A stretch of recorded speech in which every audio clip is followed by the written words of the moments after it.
Once the United States enters the war, their primary focus is going to be on Japan, since after all, Japan had attacked American soil across the Pacific. The initial phase of the Pacific War will not go very well for the United States. If you look at a map of Japanese occupation of Asia and the Pacific at its greatest extent in mid 1942, Japan expanded into areas of the Aleutian Islands and Alaska, almost in the middle of the Pacific, approaching Midway. In the southeast, Japan controlled half of Papua New Guinea and came very close to Australia. And then on the continent, they expanded throughout Southeast Asia and China, pushing up against British occupied India. So for the United States, this is a big swath of territory that they have to defend. And in particular, an early point of Japanese military success on American territory happened in the Philippines.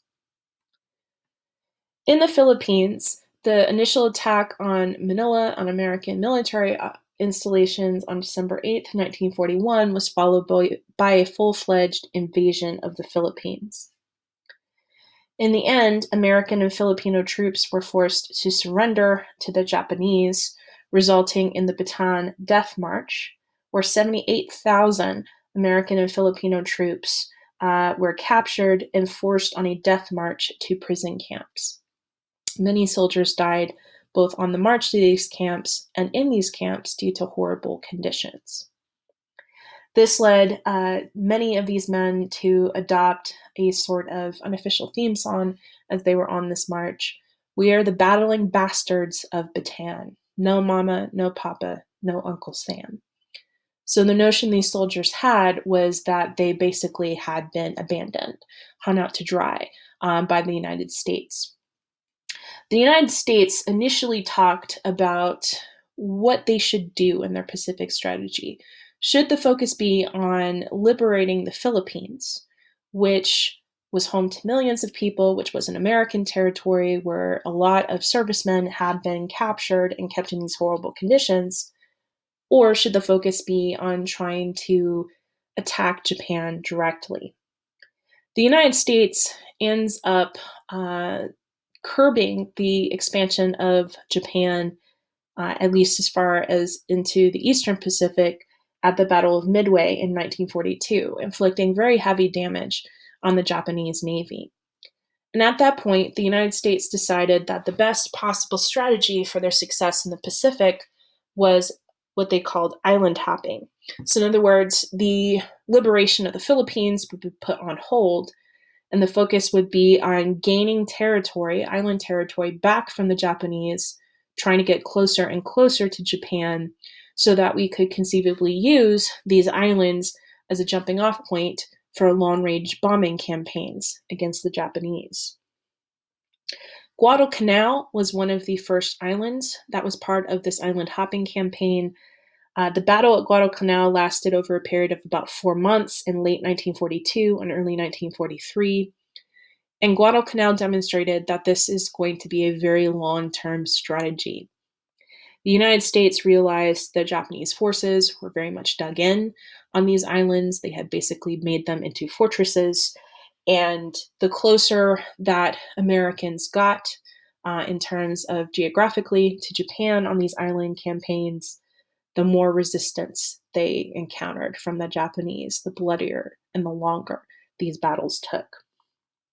So this is going to be a strategy that continued throughout 1943 and 1944.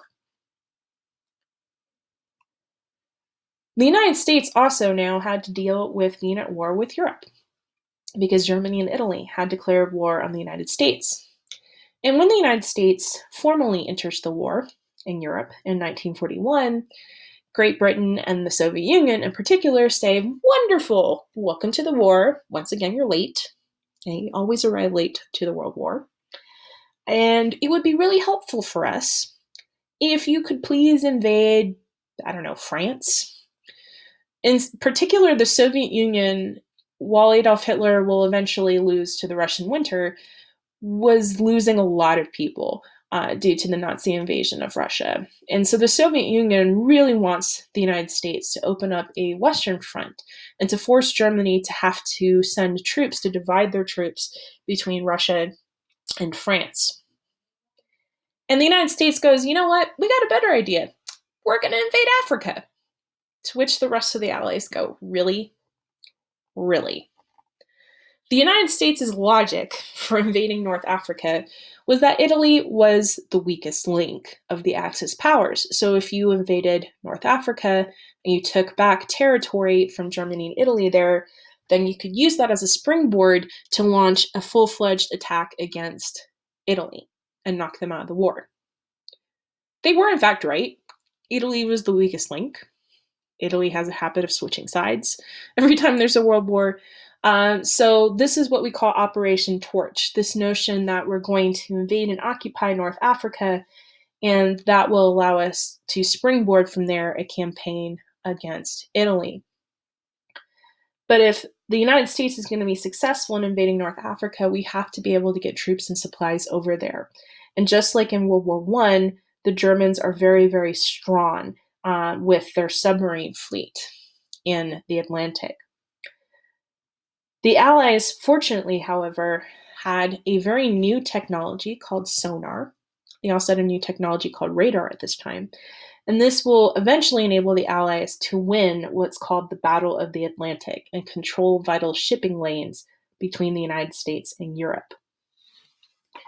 Once North Africa was secure, this helped to launch the invasion of Italy in 1943. Italians very quickly turned on Benito Mussolini. In fact, they hung him in a public square and spit on his body. However, Germans were still occupying parts of Italy. So even though the Italians officially switched sides and joined the Allies after the death of Mussolini, the Allies still had to get the German troops out of Italy. Finally, the United States took heed of the request for a Western Front from the Allies, and the D-Day invasion on June 6, 1944, landed 200,000 soldiers from the Allies onto the beaches of Normandy, the coastal region of France. Another 1 million soldiers followed, making this one of the largest military operations in world history. So now, as of June 1944, in Europe, the United States was now helping the Allies with a two-front war, with the Soviet Union closing in on Germany from the east, and the French, the British, the Americans, and other allies closing in from the west.